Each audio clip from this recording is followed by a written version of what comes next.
За өнөөдрийн мэндийг хүргэе үзэгчтэй. Монголын хөлбөмбөгийн холбооны үндэсний дээд лигийн тэмцээний за лигийн аврах шалгаруулах тэмцээний хүснэгтийн 20 дугаар бичигдэж байгаа Централ Стадионс.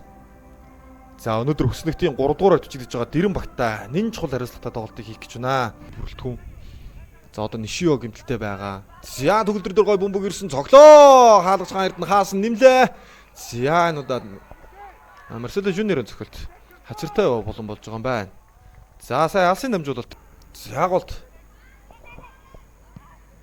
Дөлгөө урагшлуулсан. Отон байхгүй харагдсан шүү. Ялангуяа Бат шиг хөрвөл.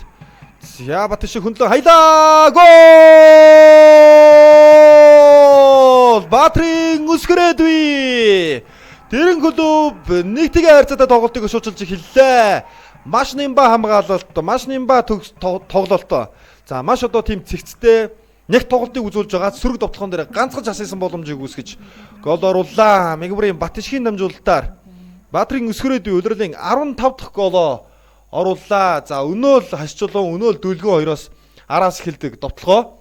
За үнэхэрийн одоо гой довтлогоо эхлүүлсэн байна. Солгоо үл тавиад гол оруулжээ. За ингээд Баатрин өсгөрөөдөө улирлын 15 дахь голоо бүртгүүлж мэрэгэн бусдын жигсаалтыг тэргүүлж байгаа Тэмүүлэн Миждөрс нарын хамтаар 15 голтой тэргүүлээд нэг тоглолоо. За ингээд тоглолтын эхний үе дуусныг шүтж зарлалаа. Сүүлийн шүглийг үлээсэн нэгдүгээр хагас юм. За ингээд өсгөрөөдөө оруулсан голоор Дэрэн клуб ихний хагас тэргүүллээ. 15 минут тусарлаад хоёрдуурын тоглолтоор ирэх болсон үзэгчтэй.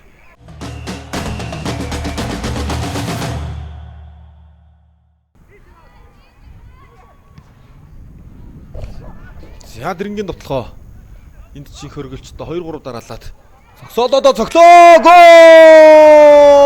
өсгөрөөдвэ. Улирлын 16 дахь голоо шигтгэж байна. За нэмэлт өргөхдөө Стадионстой 2 та харахад инхүү хоёуланд нь гол орууллаа. Нийт 3 гол хийлээ дээ. За Баатрин өсгөрөөдвэ. За энэ бол сая хамгаалаад байсан. Тэгээд ерөөсө гүйц толдуулж чадахгүй ингээд дутуу цэвэрлээд байсан. За энэ Батшгийн одоо түрүүхэн Батшгийн шахалтын одоо бас үрд нөлөөг ярьж исэн. Тэгээ Батшгийн шахалтаас бэлгүүний бөмбөг таслагдаад өсгөрөөдүүдээр ирж баруун гаргаад өглөө төгөлдөр инхлийг доогор өгсөн үлдээсэн. Яасаа урдхийн отон байсан баха Карвалио. За төгөлдрөө зөксөн бөмбөгтэй хаалганы дээгүр өнгөрч байна.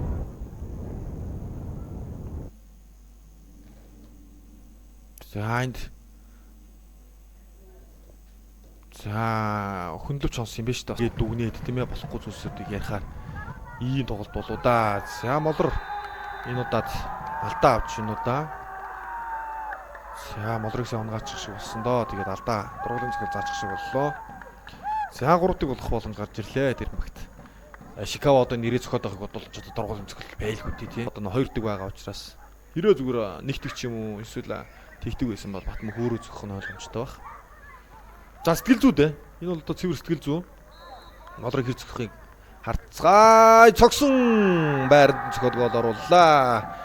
За эрдэр нэмэх 4 дахь минутанд Дэрэн клубын залуу тоглогч Молор тооны ярцааг 3-ыг болголоо. Солилцоогоор орж ирээд тургуулын цохилтоос гол хийлээ. За Батмөх цохих эрхийг нөгсөн. Тэгээд итгэлийг алдсангүй баг хамтолныхоо сайн цохилт гүйцэтгэлээ. Хаалгачийн байранд цохныг бол тургуулын цохилт зөксөн. Тэгтээ тэгээд 3-ыг болцсон учраас бас тэгээд нэг юу юм да. Тэгээд 3-1 3-2 байсан бас арай өөр гараад ирсэн энэ удаад ган эрдэн барьсан.